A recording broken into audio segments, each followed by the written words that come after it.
Hello and welcome to another video. So today we are going to talk about the new UNECE regulations, which is the first proposal for level 3 autonomy.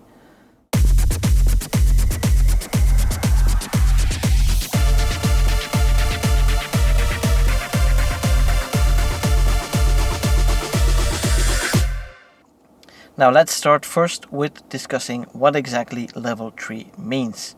Now if we take the UNECE definition of level 3, they say that level 3 relates to vehicles which perform the entire task of driving under certain conditions.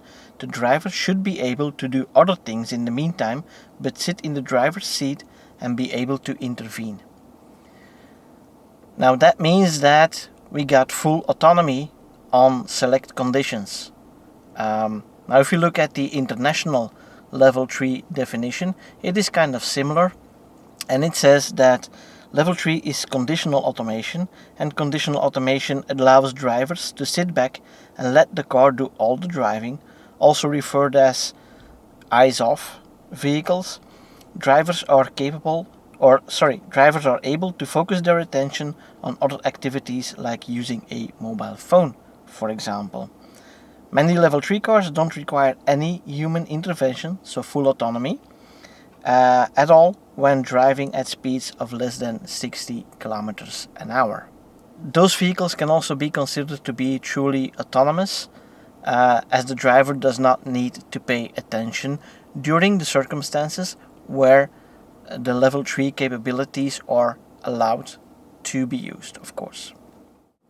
Now, by looking at these definitions, we know that it is not necessarily restricted to highway driving. It just says, well, it is fully autonomous in a lot of cases for a lot of cars up until 60 kilometers an hour. We'll come back to that number later on as well. Now, the UNECE only allows these level 3 conditions when the road is forbidden for both pedestrians and cyclists. There has to be a physical divider between you and the oncoming traffic, and it can only be used up until 60 kilometers an hour. Now that brings up some questions, of course, because what does that mean? If we talk about roads that are not available or not accessible for pedestrians and cyclists, most of the time we're only talking about highways. Maybe some select major roads, but most of the time it's just highways.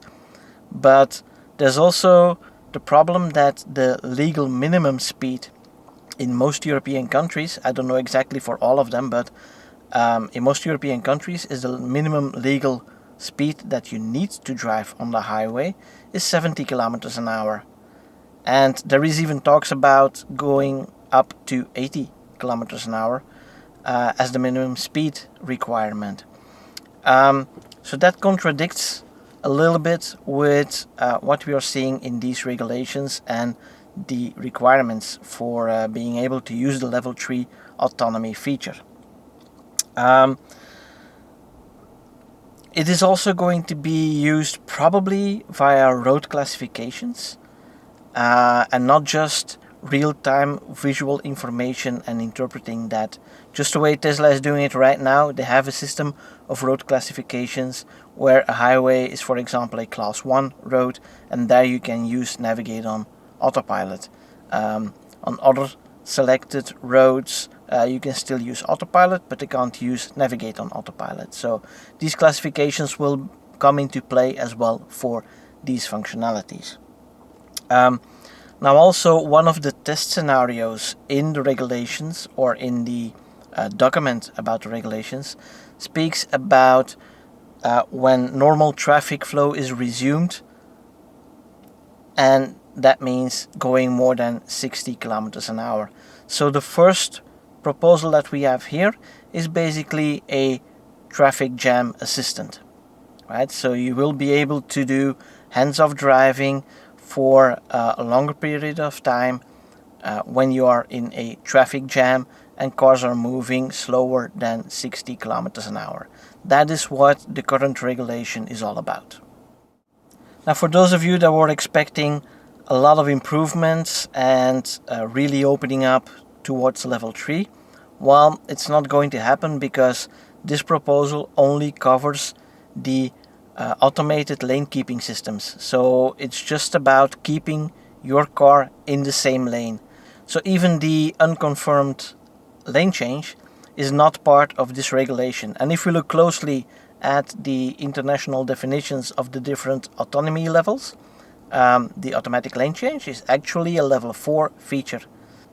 So there are 3 levels that are covered, or 3, let's say, sections that are covered in this regulation. The first is the automated driving task itself, the handing over the controls back to the human behind the steering wheel, that is number 2, and number 3 is the human-machine interface, like which warnings need to be displayed, what color needs to be this, what way do we have to work with the steering equipment, what information needs to be displayed, and so on and so on.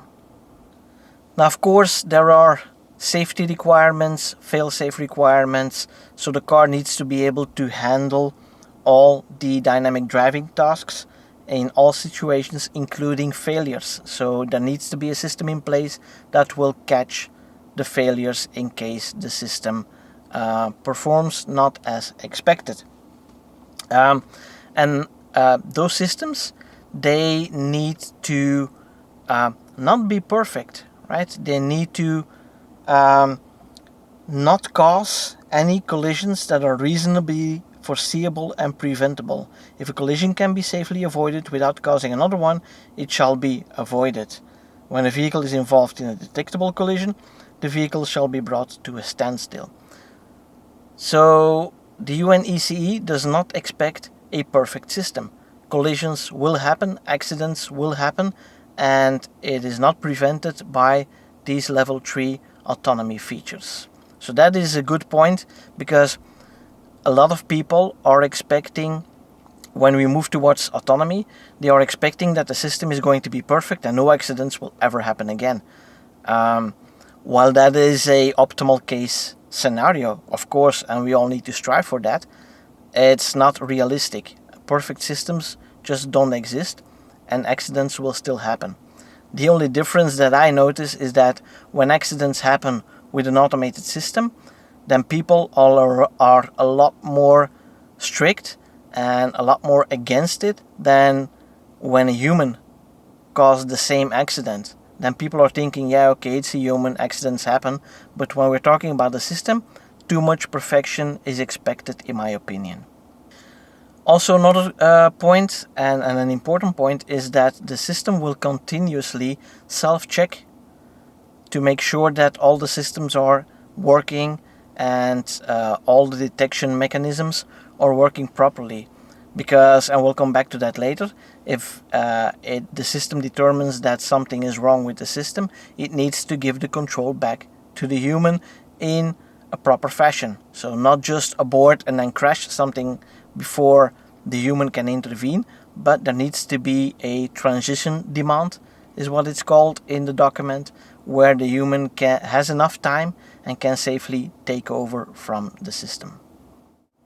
The UNECE has also been working on cybersecurity and documenting that and making some regulations about how safe such systems need to be, because if somebody remotely can take over your car during automated driving, that could become really dangerous, of course.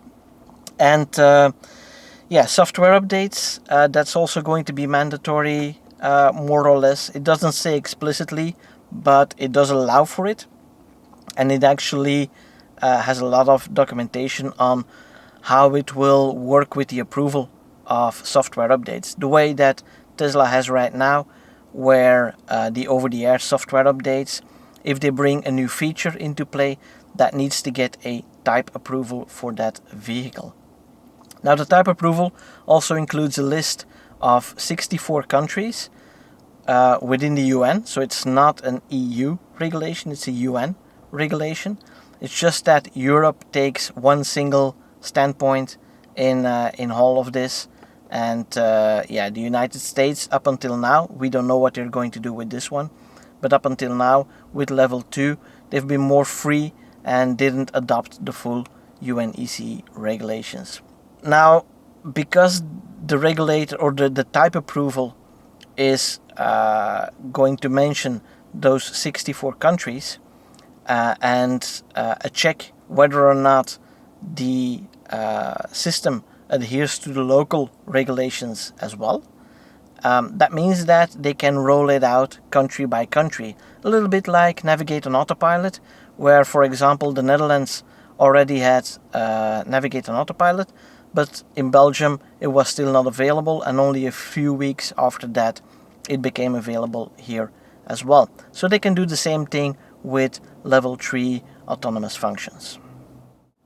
Now, what the regulation also talks about is the object and event detection. So the car needs to have adequate sensors, which means that they need to see across the full width of 3 lanes up until the limit of the system.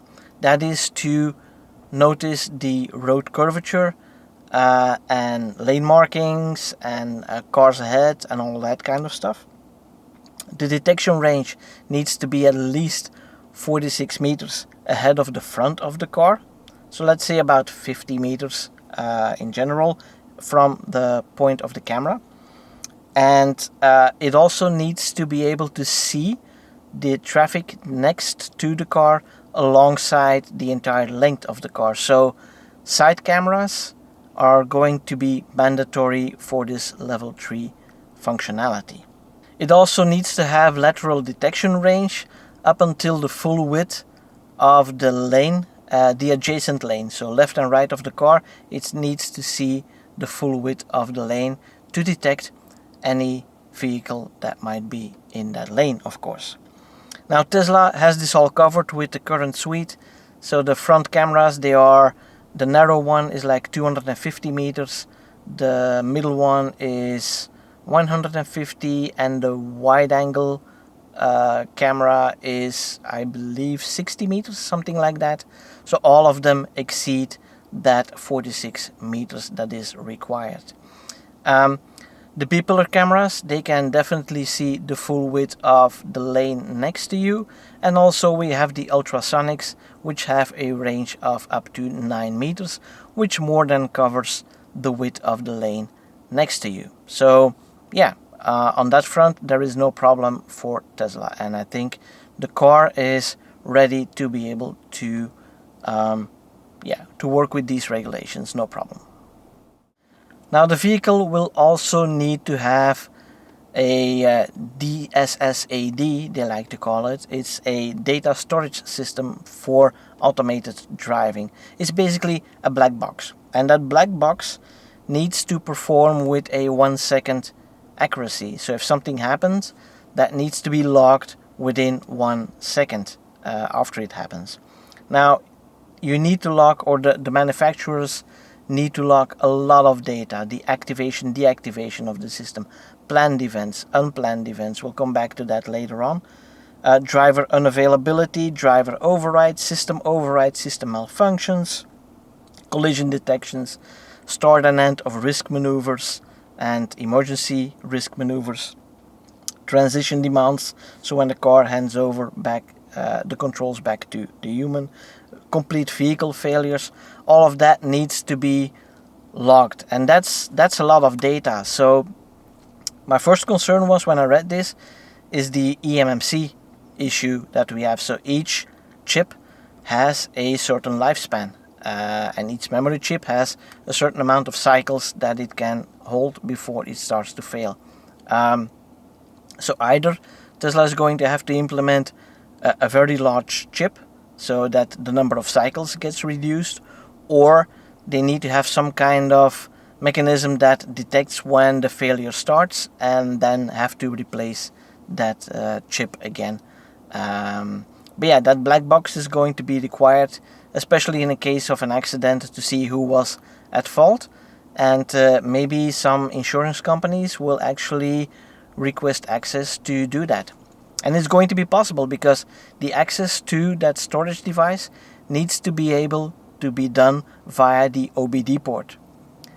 That creates interesting perspectives, of course, because if you can access it via the OBD port, then yeah, that means that we can access it as well. Like the Scan My Tesla app, it uses the OBD port for driving variables and checking whatever is on the canvas.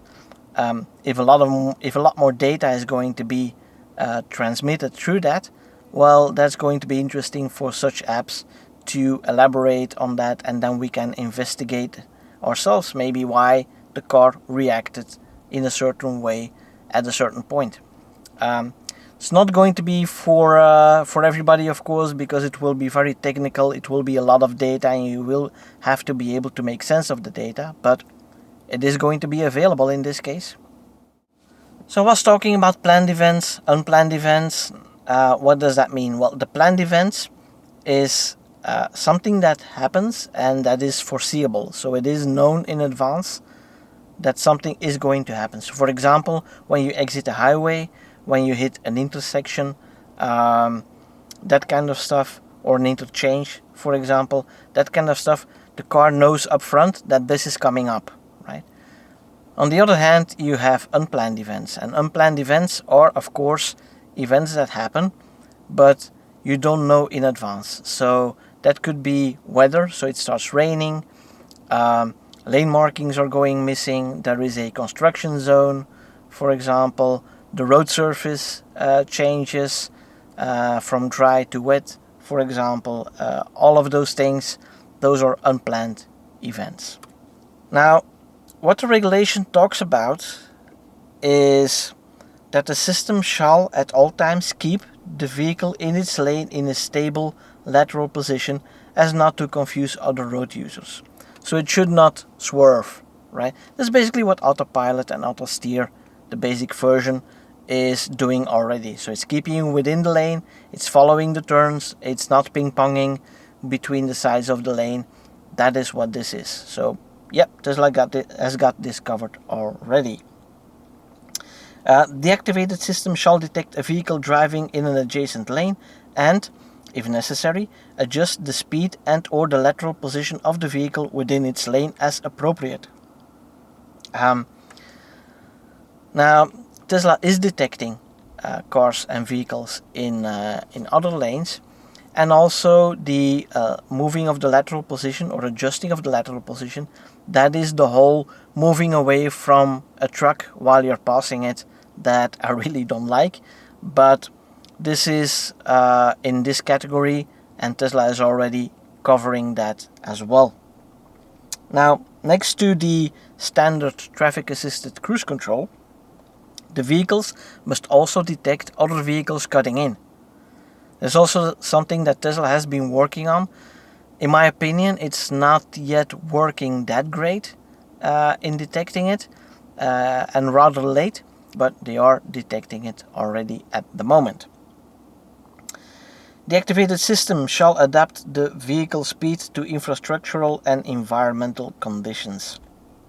So that is something that Tesla mostly does now. Just think about the S-curve, where it slows down before the S-curve, or when you have a highway exit, it will actually slow down to be able to take the exit.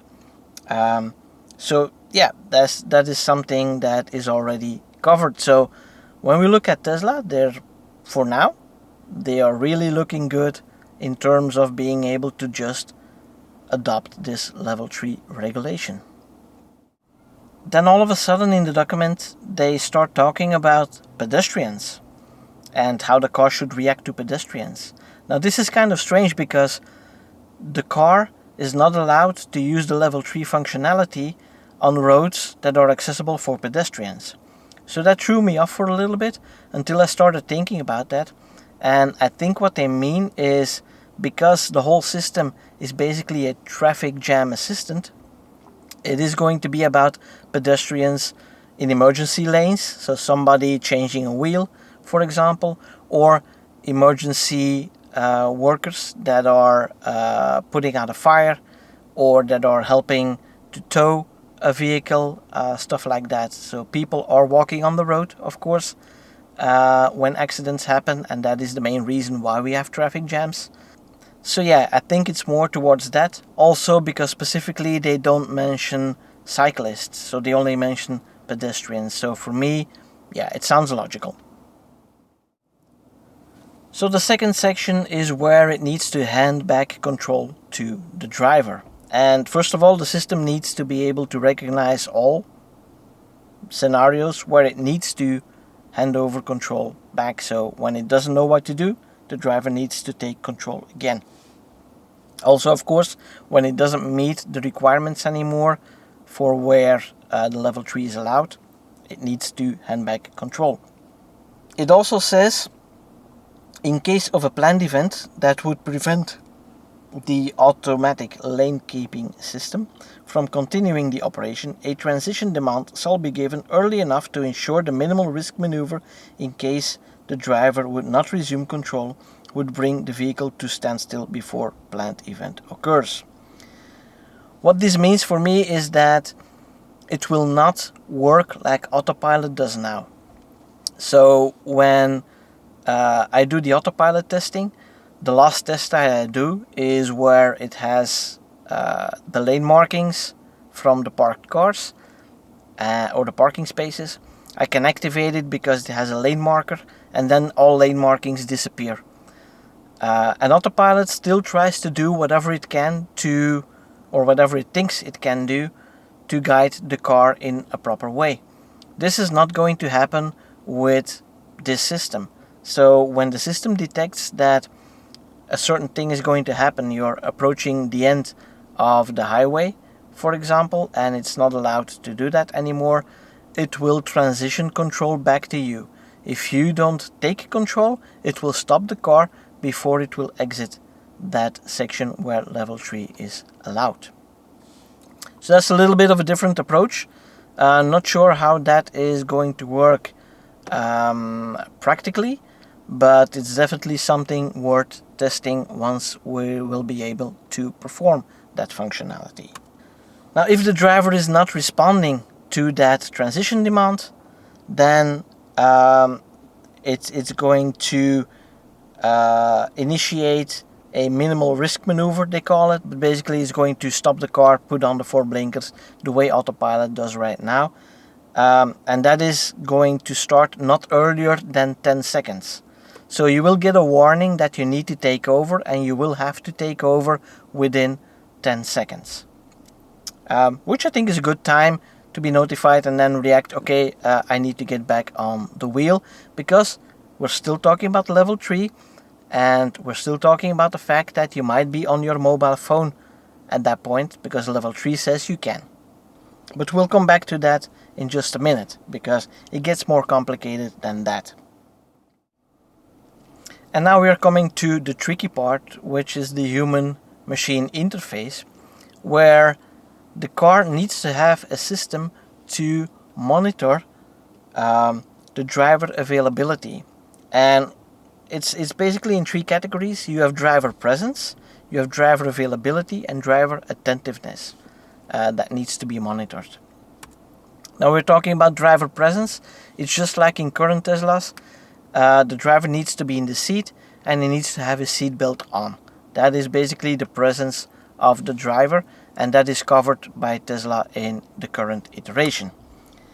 When we're talking about driver availability, things get a little bit complicated, because at least 2 criteria need to be validated within 30 seconds.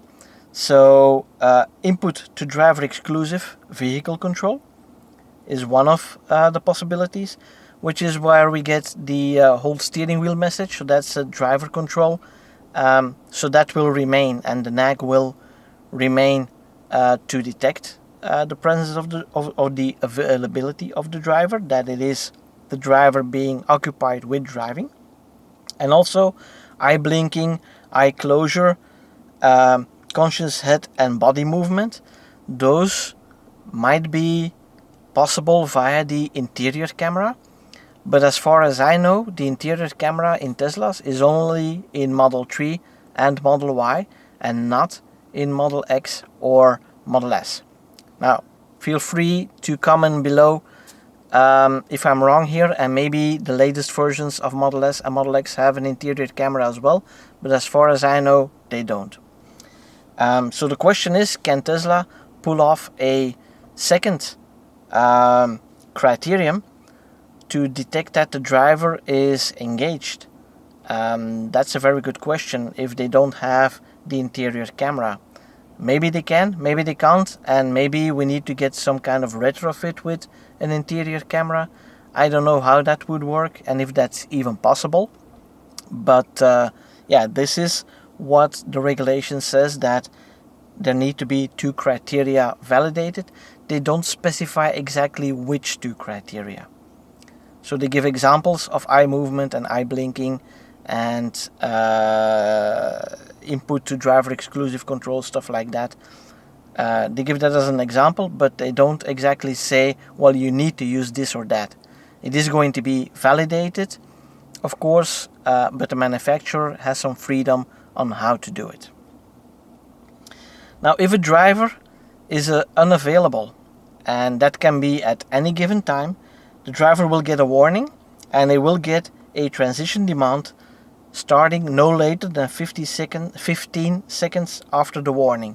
So you will get a warning, and then after, if you don't respond or you're not attentive, you don't hold the steering wheel, after 15 seconds you will get a transition demand, and you have to manually get the steering wheel back in your hands and you take control. Now the third one is driver attentiveness, and that is the driver gaze direction is confirmed as primarily looking at the road ahead, or the gaze direction is being confirmed as looking at the rear view mirrors, or the driver head movement is confirmed as primarily directed towards the driving task. So basically you need to look forward and not be like talking to the kids in the back. You can do that for a little while, but 2 criteria need to be met within 30 seconds, and this is also going to be part of the attentiveness. Now the tricky part is that just below that statement there is another statement that says other activities than driving through onboard displays available upon activation of the automated lane keeping system shall be automatically suspended as soon as the system issues a transition demand or as soon as the system is deactivated, whichever comes first.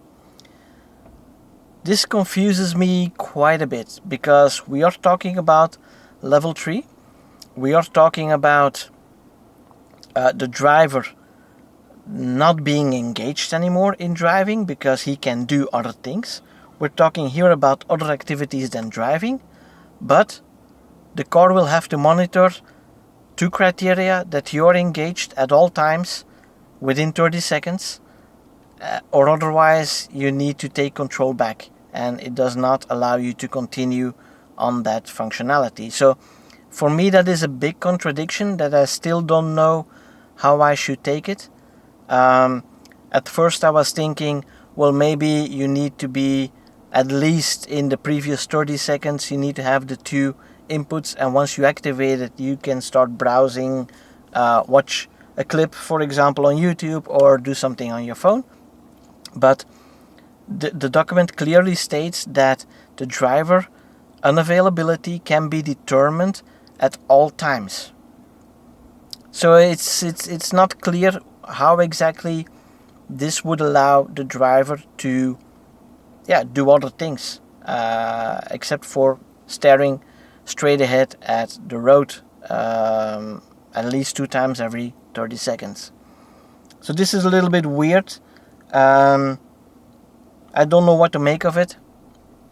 I'm hoping to be able to get in touch with one of the people that I know that is involved in these talks, and maybe he can clarify that for me. I haven't been able to contact him yet, but I don't know how much he can say, how much NDA is behind, so yeah, we'll see. But if I can clear it up, I will definitely do that in a follow-up video. Now, as you can see here on the screen, there are a lot of conditions that are required to be able to activate the system. So the driver needs to be in the seat belt needs to be on, driver needs to be available, we just talked about that. No failure affecting the safe operation of the functionality. The black box needs to be operational. The environmental and infrastructural conditions allow the operation. So that's the whole highway classification with no pedestrians and cyclists. Positive confirmation of the self-check. And, well, again, yeah, here we have the pedestrians and the cyclists again. So a lot of conditions where need to be okay for the system to be able to be activated.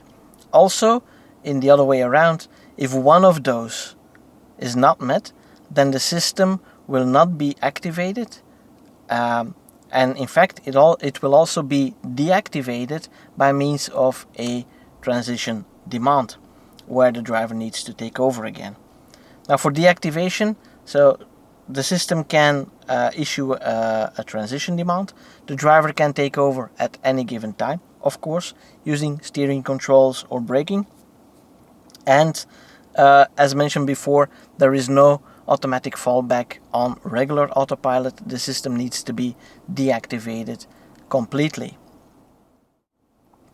So this is a lot of information and a lot of documentation to get through, but in essence, what does it mean? It means that it will be restricted to highway driving. It will be, in first iteration at least, since it's restricted to 60 kilometers an hour, be only a traffic jam assistant. It is still unclear whether or not you will be able to do something else, or whether you need to be really attentive to the driving, but maybe you won't have the nag anymore as long as the camera can see you if you have an interior camera, for example. That is still yeah, a big question for me, and the biggest confusion of the entire document. I've read it through many times, read some articles that already discussed about it, but I couldn't really find an answer, so that requires a little bit more digging on what exactly is meant here. So yeah, in essence, it's much ado about nothing, because you won't be able to use it very much or very often, but it is a first step towards autonomous driving, and yeah, I welcome that for sure, but I think it needs a lot of work to get to the level where we expect level 3 to be functional, where we can have, for example, on-ramp to off-ramp without any intervention, and being able to work on your computer, for example. So there you have it. I hope you found this really interesting. It took me a lot of time to figure things out, a lot of investigating, a lot of reading. So I hope with this I clarified things a lot for you and made it a little bit simpler to understand. And as usual, if you like the video, give it a thumbs up, and don't forget to subscribe using that button down there, and make sure you click that little bell icon so you don't miss out on any new videos. And for now, thanks for watching. See you guys in the next one. Bye bye.